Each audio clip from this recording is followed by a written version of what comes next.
No precedent. Strange blob of hot water in the Pacific Ocean killed 1 million seabirds. A new study about the death of 1 million seabirds should scare the crap out of us. This is by The Mind Unleashed Common Dreams. On the heels of new research showing that the world's oceans are rapidly warming, scientists revealed Wednesday that a huge patch of hot water in the northeast Pacific Ocean, dubbed the blob, was to blame for the killing of about 1 million seabirds. The peer-reviewed study published in the journal PLOS ONE was conducted by a team of researchers at federal and state agencies, conservation groups, and universities. They tied the mass die-off to the blob, a marine heat wave that began forming in 2013 and grew more intense in 2015 because of the weather phenomenon known as El Niño. About 62,000 dead or dying common murres, the Eureka algae, the tropically dominant fish-eating seabird of the North Pacific, washed ashore between summer 2015 and the spring of 2016 on beaches from California to Alaska, the study says. They say most birds were severely emaciated, and so far, no evidence for anything other than starvation was found to explain this mass mortality. 3/4 of murres were found in the Gulf of Alaska and the remainder along the west coast. Given that previous studies have shown that only a fraction of the birds that die at sea typically wash ashore, the researchers put the death toll closer to 1 million. The magnitude and scale of this failure has no precedent, lead author John Pyatt, the research biologist at the U.S. Geological Survey's Alaska Science Center, and an affiliate professor at the University of Washington, said in a statement, "It was astonishing and alarming, and a red flag warning about the tremendous impact sustained ocean warming can have on the marine ecosystem."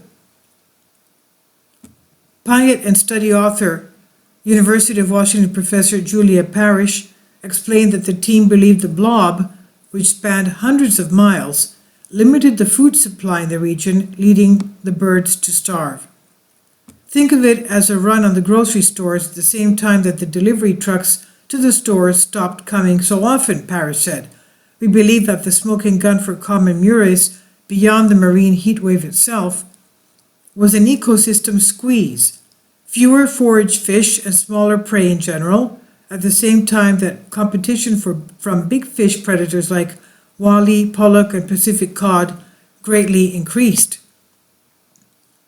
Pyatt added that food demands of larger commercial groundfish like cod, pollock, halibut, and hack were predicted to increase dramatically with the level of warning observed with the blob, and since they eat many of the same prey as murres, this competition likely compounded the food supply problem for murres, leading to mass mortality events from starvation.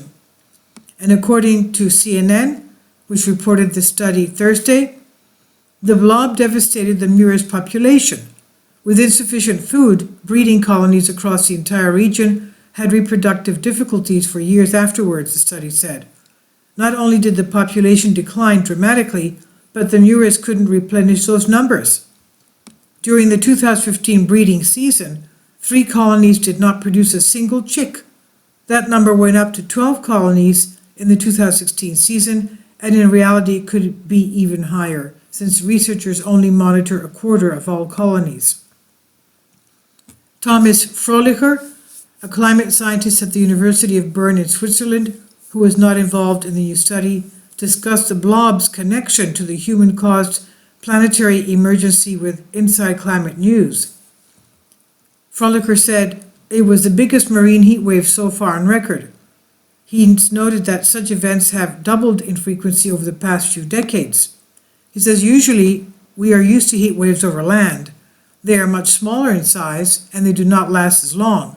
In the ocean, this heat wave lasted 2 or 3 years." Fröhlicher warned that if we follow the high greenhouse gas emissions scenario, these heat waves will become 50 times more frequent than pre-industrial times by 2100. He said that even if the international community achieves a low-emission scenario in line with the Paris Climate Agreement, marine heat waves would still be 20 times more frequent. What that means is that in some regions they will become permanent heat waves, he said. This gives us some insight into the future.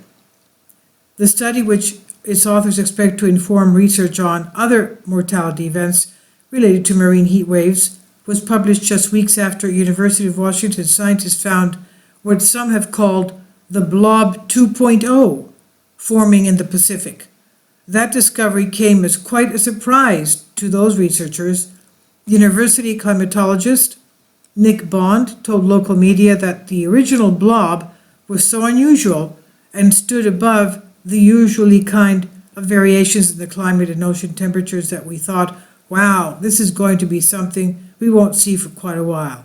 Well, that's the end of that, because now blob number 2 is coming.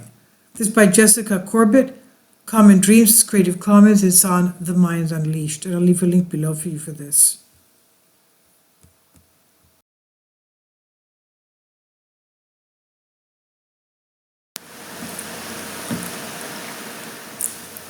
If you'd like to join me on my Patreon account, you will hear content not covered by mainstream media. These riveting stories will be based on my research, and I will state my opinions and give my personal insight on diverse and controversial subjects and world events not covered by mainstream media, and not supported by YouTube guidelines. So whatever I have on my Patreon, most of those will not be on my YouTube channel. Please consider becoming a member today. More of the most significant and important videos will be on my Patreon channel.